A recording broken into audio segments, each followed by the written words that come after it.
Excellent. So I believe the webinar is now live, thanks to those of you who are joining. We're just going to wait about a minute. Okay, well, it's 1 minute past, so we've got a lot to get through today. So welcome, everyone.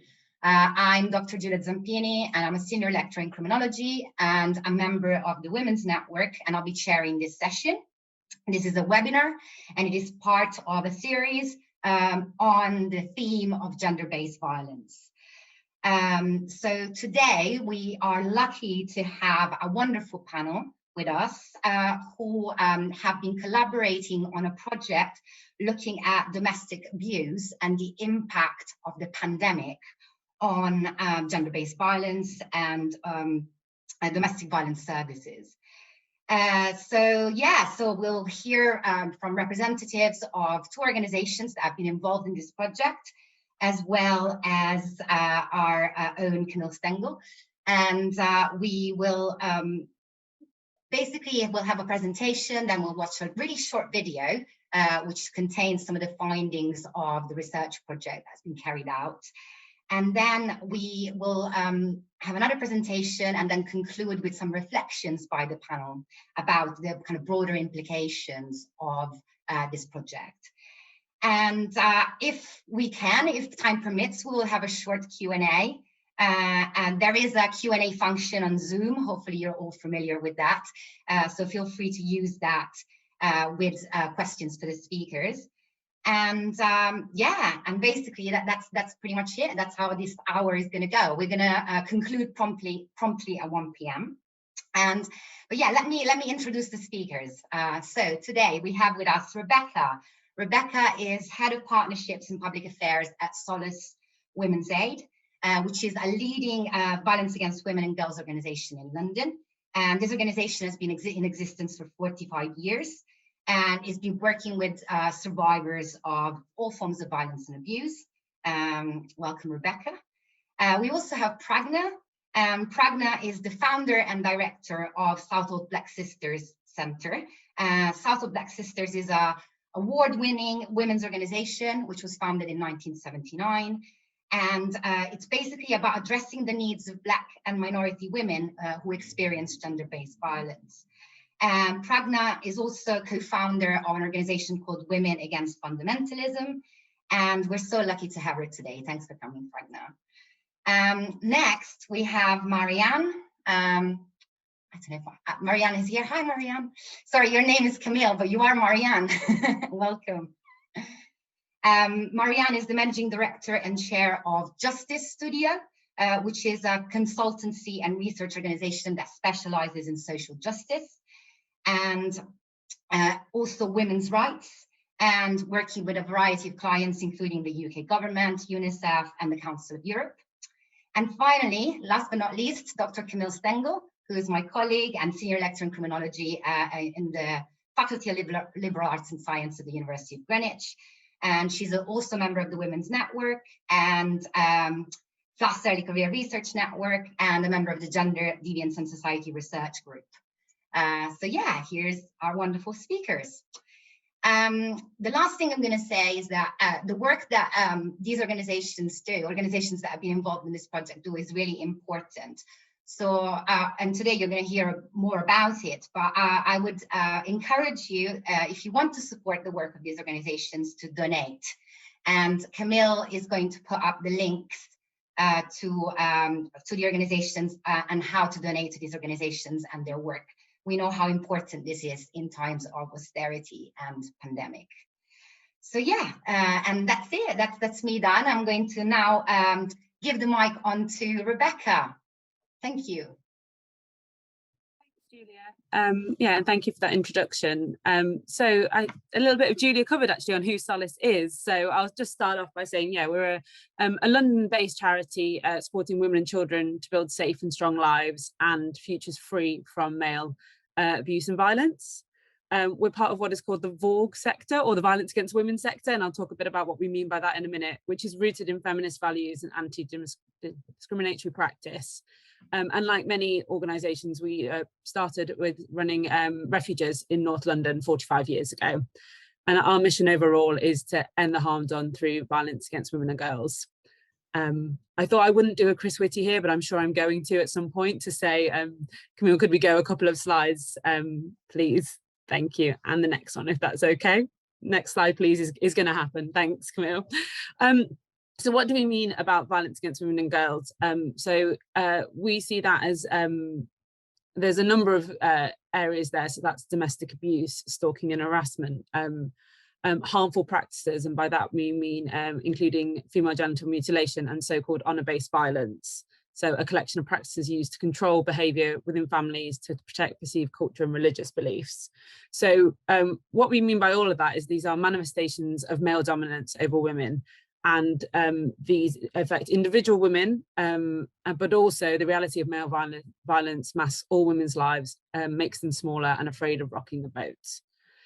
So in terms of the scale of this, I think in the pandemic, there's been a lot of attention on this issue, and rightly so. But I suppose it's been an ongoing shadow pandemic, as it's sometimes been called. So to talk about the prevalence of violence against women and girls, the World Health Organization estimates that globally 1 in 3 women, or over 30% worldwide, have been subjected to physical or sexual violence by an intimate partner or a non-partner. 1 in 4 men experience abuse. So it needs to be remembered, but over 80% or 83% of high frequency victims, so those that have suffered more than 10 crimes, are women. And I think in the UK, 28% of women have experienced domestic abuse since the age of 16. I think we see the impact that has in the home, which we're talking about mainly today, but also in our workplaces and in our schools. So 52% of women have experienced workplace sexual harassment or violence. And I think very prominently over the last few months through the Everyone's Invited initiative, we've seen the prevalence of sexual harassment in schools and colleges, with 59% of girls and women between 13 and 21 saying they've experienced sexual harassment at school or college.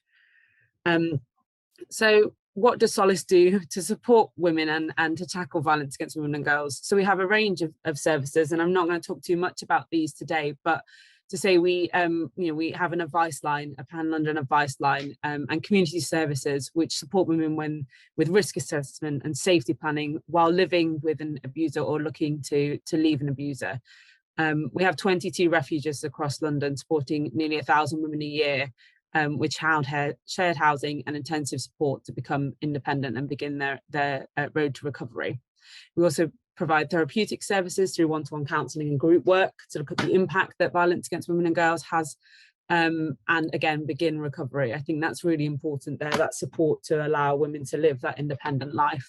We run the North London Rape Crisis Centre and work with young people, both on prevention work, where we go into schools and teach age-appropriate material on violence against women and healthy relationships, but also survivors. As we saw there, 59% of experience sexual harassment or are children who have witnessed domestic abuse, which is now seen as a victim through the new Domestic Abuse Act. I suppose the final part of there is working in partnership, which is a lot of what we're going to talk about today. That's really crucial to us, and Southall Black Sisters have been a partner in a key project for us during the pandemic that I think the research focused on, so I'll talk a bit more about that. So again, looking at the scale in London of violence against women and girls, we supported over 27,000 adults and children in London in 2019-20. Directly, we supported over 14,000 adults and 1,300 children in our services. And we are just one of the many organisations working in this area in London. So you can see the scale of support that is needed, and we know that not all victims are coming forward. So I suppose looking at what women experience in London, every day we see the profound impact of violence against women on women's lives. The average time that a woman experiences their current abuse when they contact Solace services is 6 years and 4 months. So I think looking at that need to recover and the trauma they experience in that time is immense. Approximately 91% of the women we support experience domestic abuse, including physical, financial, sexual and coercive and controlling behaviour. what we see is that many women face multiple forms of VAWG or violence against women and girls. You see in the statistics there that 63% of women experience physical abuse, 36% experienced harassment and stalking, and 23% survivors experience sexual abuse. So many of those are experienced by the same survivor. And so to the pandemic, when lockdown restrictions were being discussed, we knew that women would be left trapped with their abusers, and the abuse they faced would escalate as women would be spending more time in abusive households and would have fewer opportunities to seek help. We saw a 49% increase in the calls to our London advice line the week before lockdown, and in the first few weeks of the lockdown in March 2020, a long time ago now, the first lockdown as we call it in the UK, and we saw a growing number of women managing to leave their abuser, but they were all considered to be at high risk or of future harm. And in London, there's been a shortage of refuge or crisis accommodation in London for many years, and we've seen reductions in the number of spaces. And we knew that lockdown was only going to exacerbate that. It meant that women were not able to move out of refuge, and therefore there could be fewer spaces even in the existing system, which we knew was not enough. And with the abuse potentially escalating for women, we saw there was a clear need for safe accommodation and to have somewhere that women could go during this crisis project. So what did we do?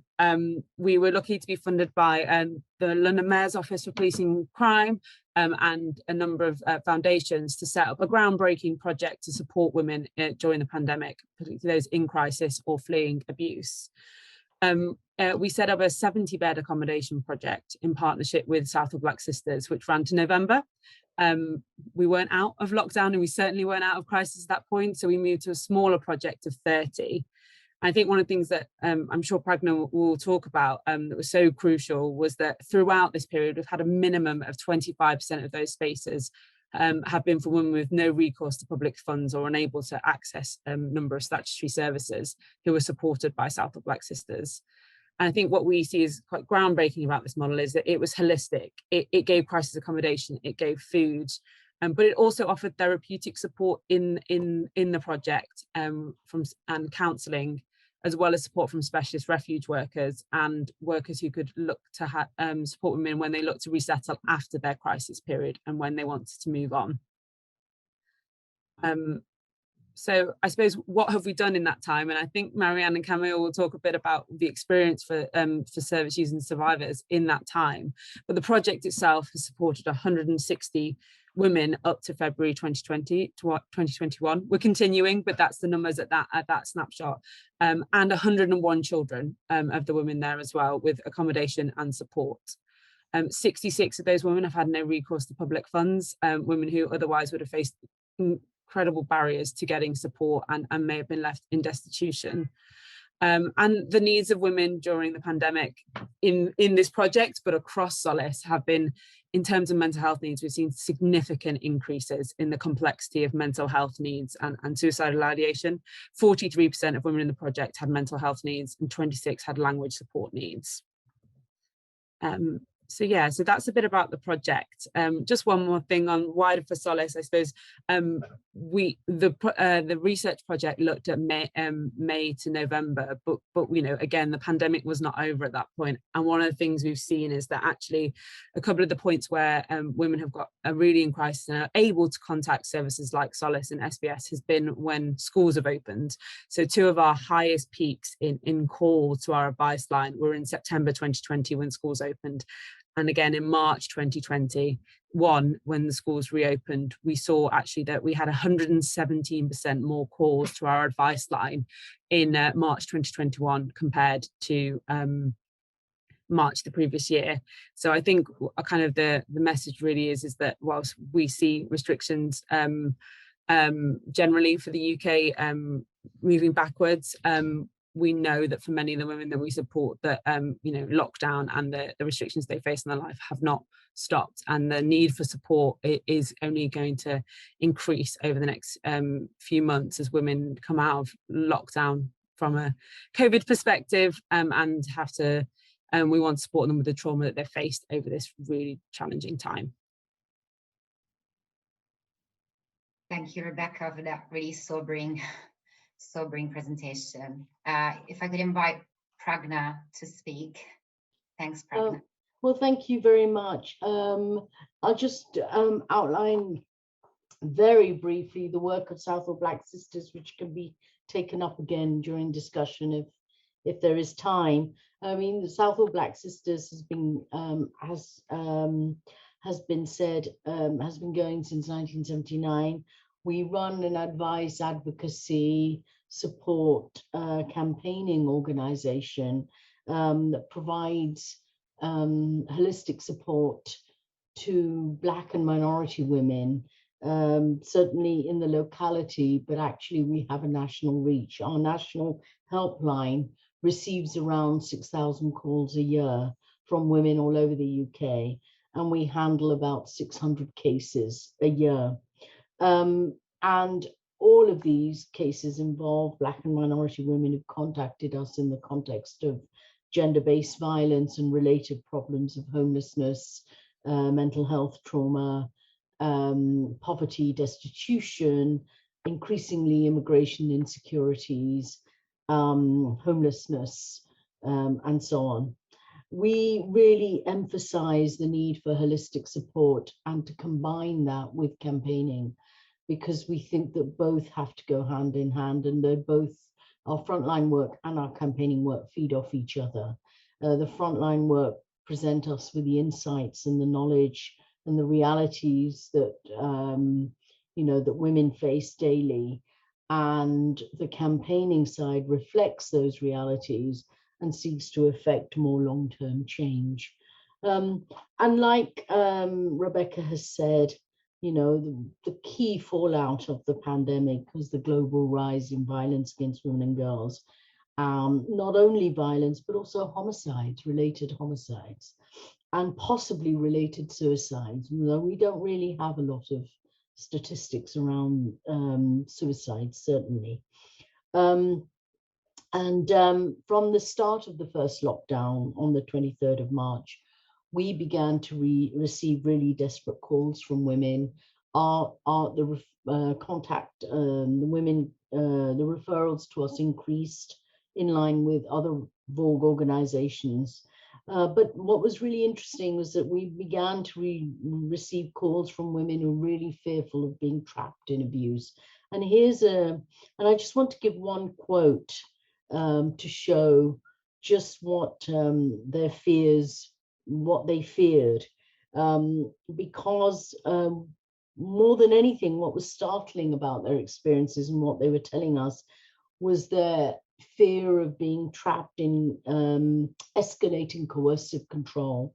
And it was the fear of psychological abuse in particular that was very palpable. And just to give you an example, here is one of the very first emails we ever received. And just to quote, "It's going to be difficult and very stressful for us. It is not obvious and tricky. The gaslighting and the crazy making. I've reached a point like today when my hands are shaking during an argument and I can't stop it. I need your help and your experience to make this self-isolation bearable for me and my son." And here's another one. "I feel pressure because he shouldn't be going out the house anymore, but I have no control over him. He chooses when he wants to go out, putting my children and I at risk of catching the virus. He went out drinking recently, then came home and called me names in front of my child. I'm trying to shield my children from it, but I can't.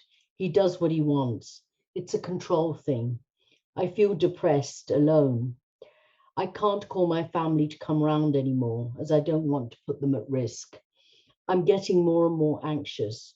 I'm having to negotiate with him when I don't want to, and I don't know when he's going to retaliate." And that just gives you a flavor of what it is that women were going through and have been going through throughout the pandemic, but particularly during the lockdown. And of course, as the lockdown unfolded, we at Southall Black Sisters began to fear even more for the safety of abused migrant women. who have insecure status and are subject to the no recourse to public funds condition. We know that this group, we feared that this group of women would be particularly impacted because they're already excluded from the normal routes to safety that's available to women in the wider society. At least 60% of the women that SBS work with have insecure immigration status, and most become destitute once they flee domestic violence because of the no recourse to public funds condition. And for those who don't know, the no recourse to public funds condition is a legal restriction imposed by the UK Border Agency on people subject to immigration control, and it prevents them from accessing most forms of welfare benefits and social housing. And breaching this condition can put a person can put a person's current or future right to remain in the UK at risk. This means that women and children are routinely denied support, not only by state authorities, even where children are involved, but also within the Volk sector itself. Actually, women's aid statistics show that 4 out of 5 migrant women are turned away from refuges when they seek to refer themselves or referred on, or others refer to them.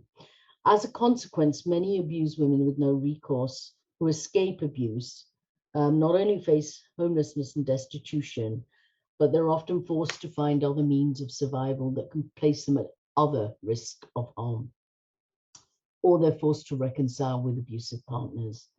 So in the context of the pandemic, many abused women had been put at further risk of harm, migrant women, because of that dangerous interplay between the stay-at-home guidance and the no recourse policy.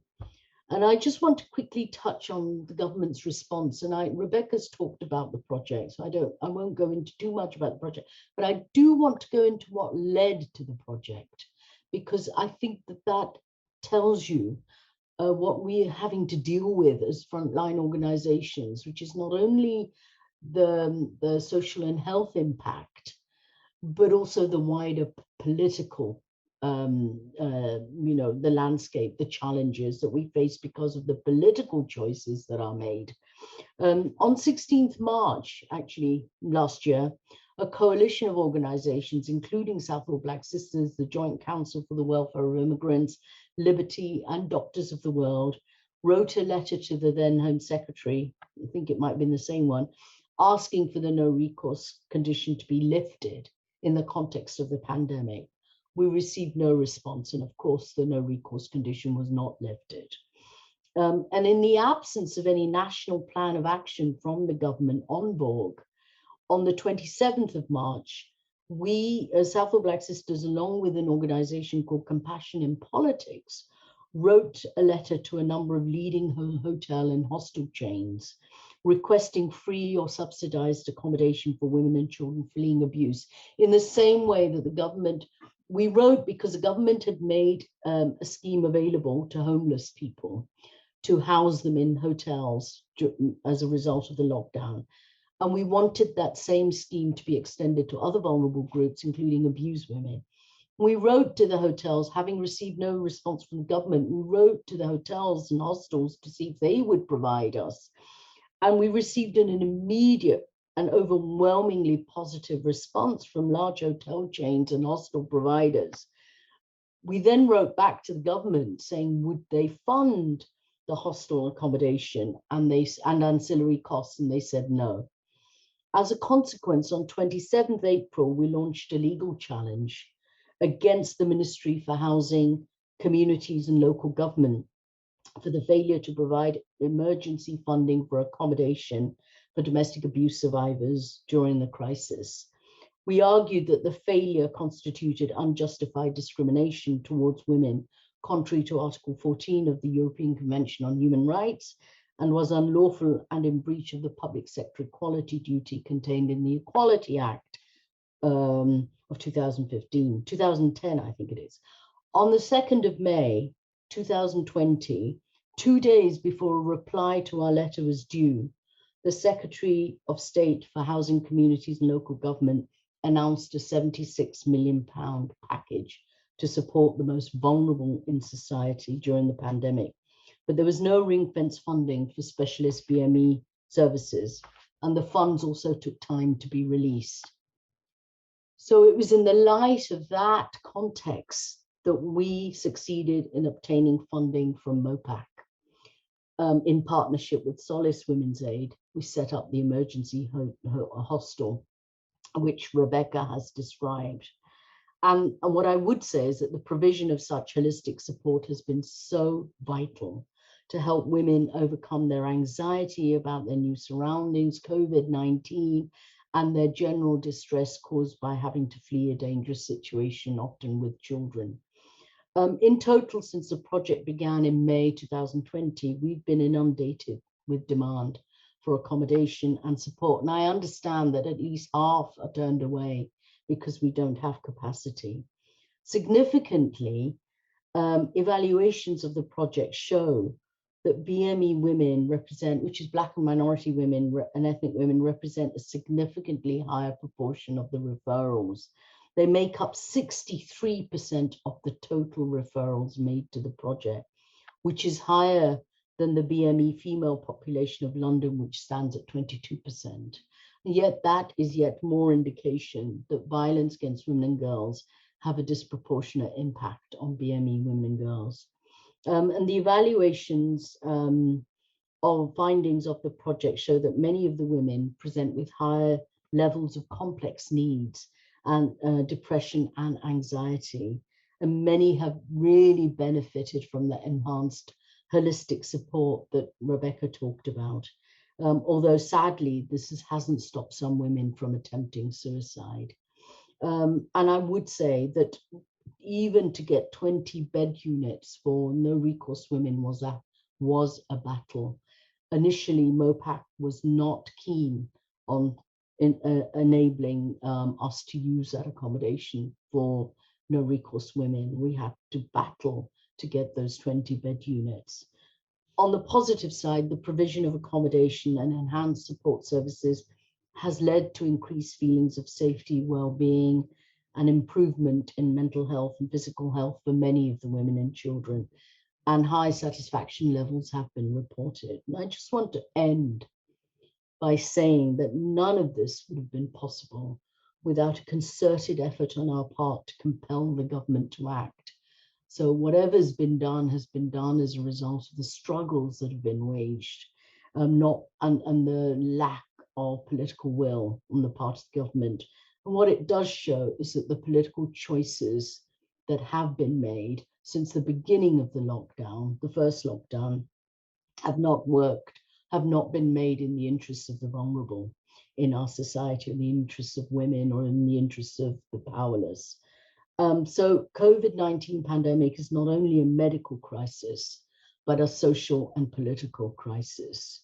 It's not the virus itself that increases the risk of violence against women and girls, but the combination of its impact and the failure of government to integrate violence against women and girls in its crisis management strategy. There was no strategy from the outset, despite warnings and signals from other countries who were ahead and who had already experienced a spike in domestic abuse cases and homicide cases. I still believe that there is no urgency on the part of the government to ensure that all women and children who face abuse have effective routes to safety. But, and I still think that we won't know the true cost of the pandemic for a while yet. But in the meantime, I think it is specialist organizations like ours that are left to pick up the pieces. Sorry, I ran over time a bit. Thank you, Pragna. Thank you so much for that. That was really illuminating, and also like obviously there was some positive at the end, which we so desperately need. I want to kind of pass on to, well, swiftly actually. Let's watch the animation that's being produced as part of the project.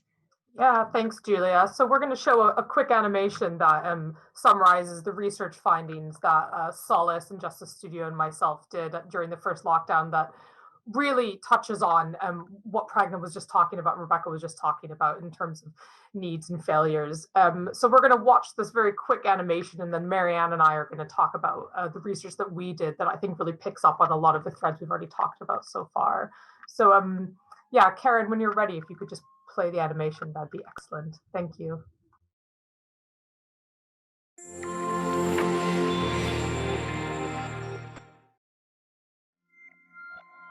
In the UK, a woman is killed by a man approximately every 3 days.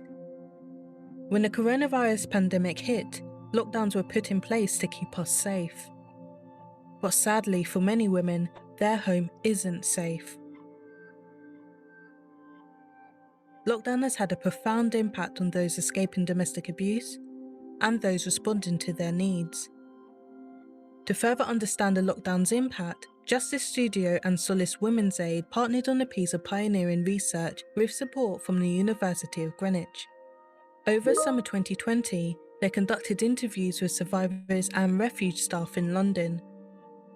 The research found that restrictive lockdown measures played into the hands of perpetrators of abuse.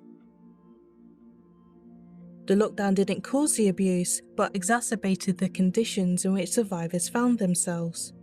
Already working in a precarious and under-resourced sector, the pandemic has also heightened the professional challenges faced by service providers. Recommendations from the research outline how government strategy must change to better support the sector. Enacting these would provide long-term sustainable solutions to help prevent violence against women and girls.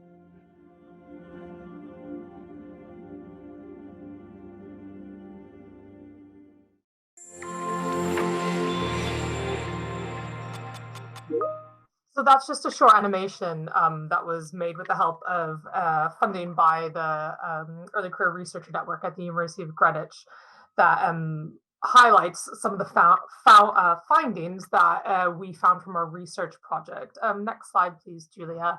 So when the lockdown started, Justice Studio approached Solace to see if we could help in any way in terms of understanding the needs and hearing the voices of both women affected by domestic abuse during the first lockdown, as well as service providers.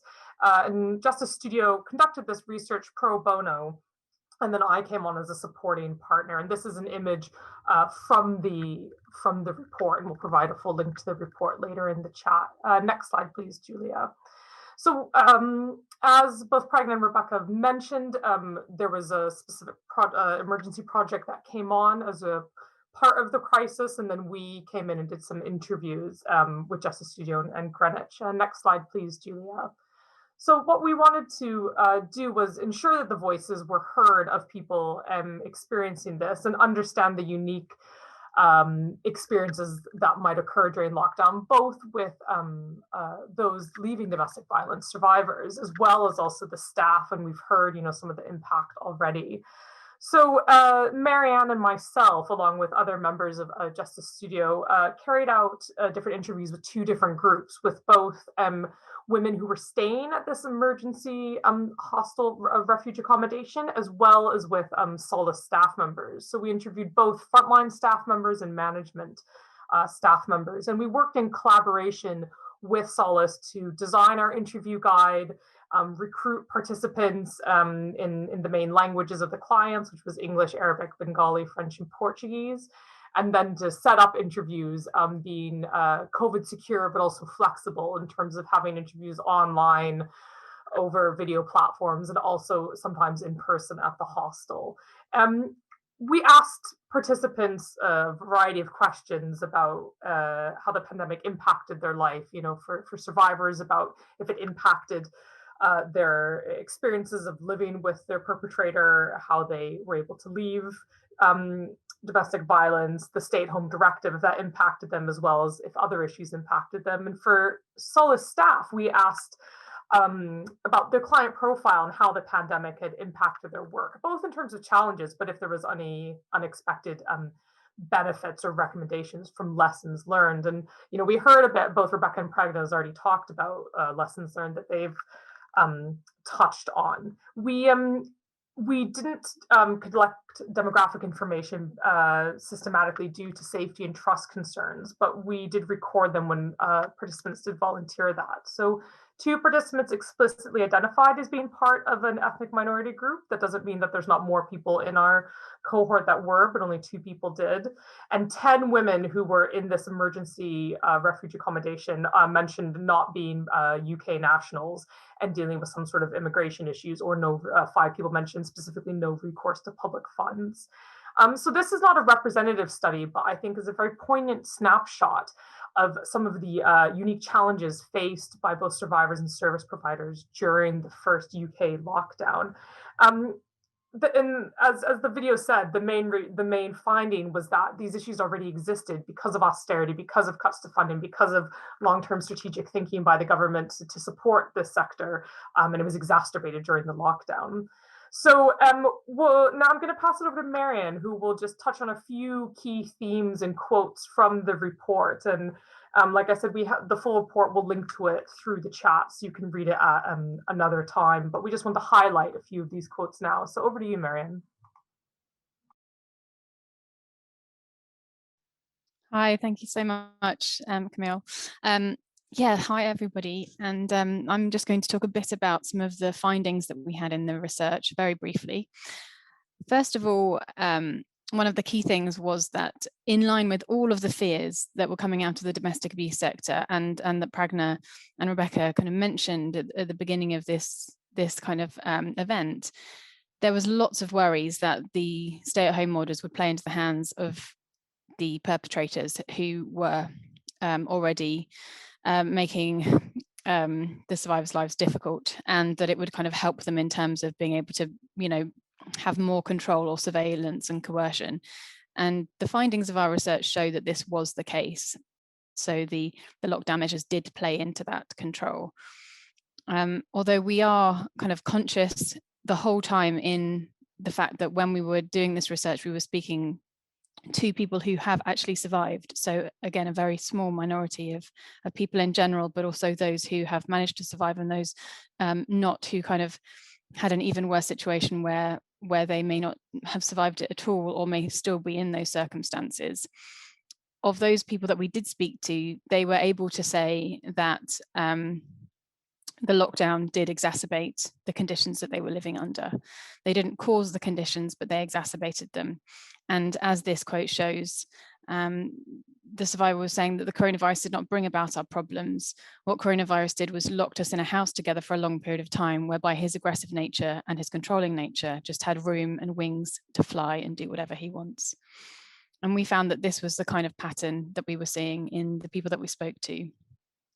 Also, as Rebecca alluded to before, there was a real difference in terms of how the response in terms of the calls. You saw a horrible pattern whereby when there was no lockdown, when the lockdown was instigated, there was a kind of eerie silence from respondents. And then when the easing happened, there were many, many more calls, and Solace saw more complex cases coming in. And of course, we see that domestic abuse is underreported anyway, but the pandemic exacerbated the ability of people to get help. So health provision was obviously at a kind of very difficult state, and normal health services weren't happening. In addition, that meant that people weren't able to get help or kind of go via that route for assistance. We found a lot of kind of worries around talking to the police, and where the police were contacted, we had a couple of examples of police displaying racist and misogynistic behaviour and treating the survivors as if they were the problem rather than the perpetrator, and showing a kind of a lack of understanding. And as we see this survivor say, she felt that the police were so hostile. They just made her feel like she was another troublesome Black woman, and her experience of the police, which was quite long and involved, meant that she really didn't feel protected by them. So she said, "I felt like you didn't protect me when you needed to protect me. Instead, you gave him more power, And that was a real feeling that the people that they were meant to be, who were meant to be helping, the statutory services in terms of the police, who were meant to be helping, weren't helping at all. And so the research found that actually survivors got the best treatment and the best support from those organisations that had been set up, such as Solace, Women's Aid and Southall Black Sisters, to help them. One survivor said, "Please never stop, you're needed." And you can see that this is really a vital resource for these women who aren't getting the same level of compassion anywhere else. And this leads us on to some of the other findings in terms of the issues being faced by the sector that Pragna also touched on. The fact that they had to really fight to get funding. And when the funding did come, it wasn't very strategic, and it just didn't kind of have a strategic forethought or a plan, even though there was opportunity for it to be more strategic. And it highlighted, I think the coronavirus highlighted just in general how the UK women's sector is underfunded, and commissioning tends to be short-term, tends to be unnecessarily competitive and also reactive. So because of this, so many organisations are living hand to mouth, and the pandemic has exacerbated this as well. I think really this quote from a staff member illustrates that, you know, there's a feeling that there's only going to be support when there's a crisis, and that there's not really a full understanding of all of the different things that are being done by the sector and the scale of the problem, and taking it seriously and taking it to be a more strategic, something that deserves a strategic thinking and funding behind it. So this staff member said, "I think what happened was that the government response and ideas about domestic violence changed when those women died at the beginning of the pandemic. But the question is, why do we have to wait for this? So why do people have to die before the government takes any notice? And why can't there be a more comprehensive and strategic and long-term vision for funding the women's sector?" So just leading on from that, we had 8 recommendations in total, which you can read on the full report. And one of them was that there needs to be long-term sustainable funding that's connected up, working in partnership with specialists. And then another link is that there needs to be measures which enable victims and survivors to choose to stay in their homes rather than this extra precarity. Another recommendation we had, which was alluded to there, was that the police need to review their protocols and practices with supporting women of color and those without English as their first language in order to ensure that responses are sophisticated and in line with current practices. So that's a whistle-stop tour of just some of our key findings here, and we do encourage you to read through the whole report and our recommendations, which are in line with other reports and research that's come out in the past year. But now what I'd like to do is, for our last bit, think about, we did this research over the first lockdown. It's now been a year, Rebecca and Pragna, that your services have experienced this increased stress and these increased complexities. What does it look like a year later? How do you reflect on maybe some of the things we've talked about in this research a year on, and indeed into the future? So I'll invite Rebecca and Pragna to give your thoughts and reflections, please.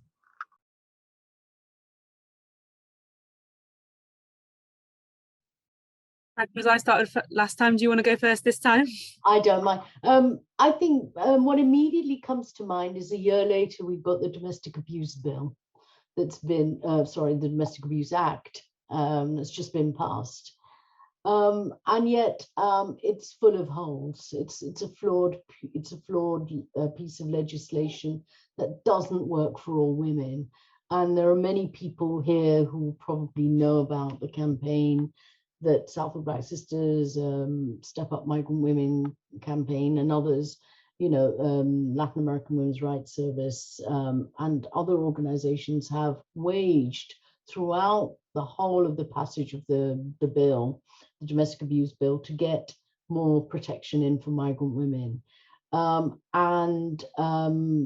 You'd have thought that in the context of the pandemic, there would have been a more listening kind of response from the government. Sadly, that's not the case. And what worries me particularly is whatever measures are being considered without proper consultation. I mean, this is a theme that now seems to be running throughout government response. We've seen, the kind of groundswell of opinion around lifting no recourse to public funds, the destitution that it causes, the suffering that it causes, the fact that it also breaches human rights principles and, the act itself. And yet there is no inclination on part of the government to do anything that will improve the situation for migrant women. So I guess although the Domestic Abuse Act has some things, there is still a long, long way to go, and there are still many challenges that we face. One being the fact that government's not particularly in a listening mode, and the consultations are very unmeaningful. But also that there is a heavy focus on criminal justice responses, and that sort of sits uneasily with other responses that the government is, which are quite authoritarian and quite draconian, whether it's in relation to immigration matters, policing, as with the current police bill, and so on.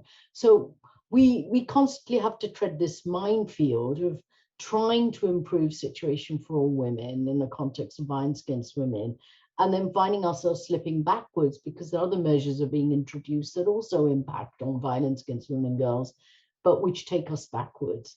So, the act is there. We're going to have to do an awful lot to remain alert and to try and point out the flaws and the silences and the gaps in protection that exist. Thank you, Pragna. Rebecca, did you want to add to that? Yeah, I think it kind of builds on what Pragna said, that I think, the pandemic shone a light a lot on what, I suppose, on two things. One, on what victims or survivors experience, and I think it almost became relatable and more, there was a public feeling of getting a bit more understanding of what that survivors go through. I don't think we've seen that translate into changes in policy, and I think the Domestic Abuse Act is an example of that, of actually we're not seeing a bill that had some positives in it and will make change, really actually make many dramatic changes because of a pandemic, which actually should have really can mean there was a rethink of some of the measures in that bill. And yeah, I think I suppose in some ways the jury is still out on whether actually all the learnings that projects like this and the research found are actually really going to be taken on board. So I think we're waiting and with a little bit of doubt as time goes on about how much change the sort of the attention and the shift that there was on Vogue through pressure through organisations like SPS and Solace at the beginning, and yeah, whether that'll have any long-term shift in the way that the public and particularly political audiences will respond to Vogue. Thank you, Rebecca. I think we're going to take some questions from the audience. I can see there's a few questions in the Q&A, so I'm just going to start with the one that is at the top. It's a question for Pragna. Southall Black Sisters published a report of recommendations for police so that there could be more safeguarding, for example, not reporting undocumented migrants to the Home Office when they report domestic abuse. So how has this been taken up? Has this, what's happening with this? How long have we got? This is exactly what I mean. We really, through police super complaint that we submitted along with the organization Liberty, we, highlighted the problematic practice of data sharing between the police and the immigration enforcement, which deterred many migrant women with insecure status from going forward to disclose domestic abuse. And the super complaint upheld our complaint actually, and made a series of recommendations. One was for the immediate cessation of data sharing between the police and the Home Office, the immigration enforcement, because data sharing, it said, constituted significant public harm. So that was really, really important. It's an important acknowledgement. It also said that there should be a review carried out on data sharing in the long term by the police and the Home Office to look at, what eventually should happen. So what's happened? The data sharing, as far as we can see, has continued, despite the recommendation that there should be an immediate cessation of it.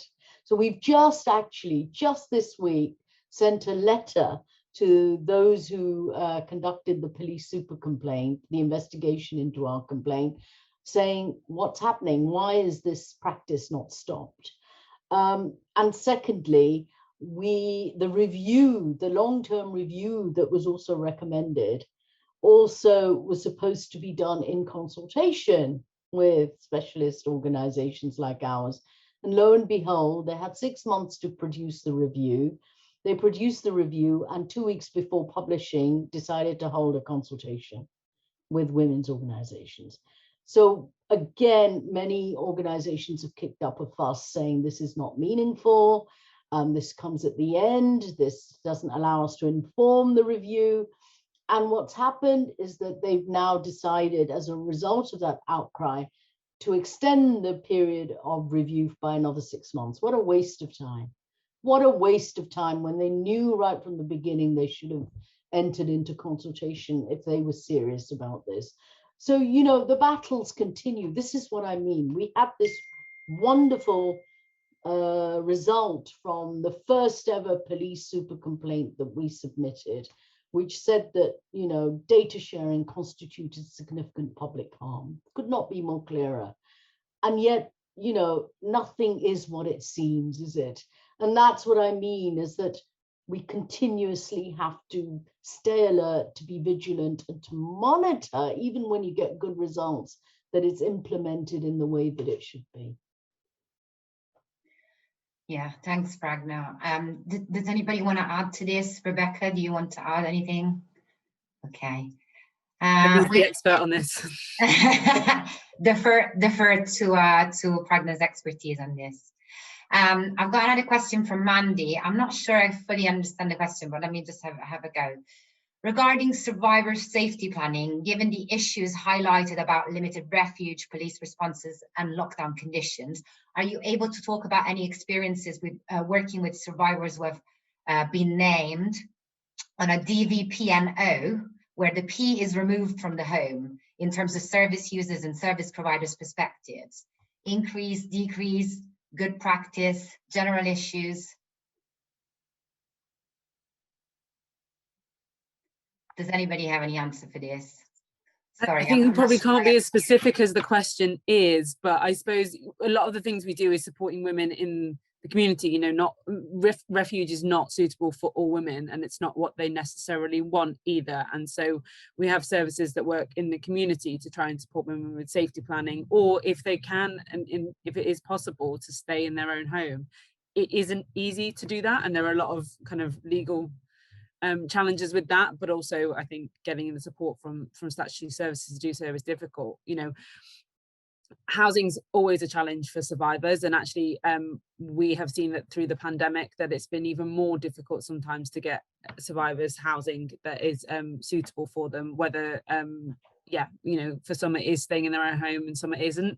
But I would say housing challenges have continued, but I couldn't talk specifically about the sort of the notice talk there.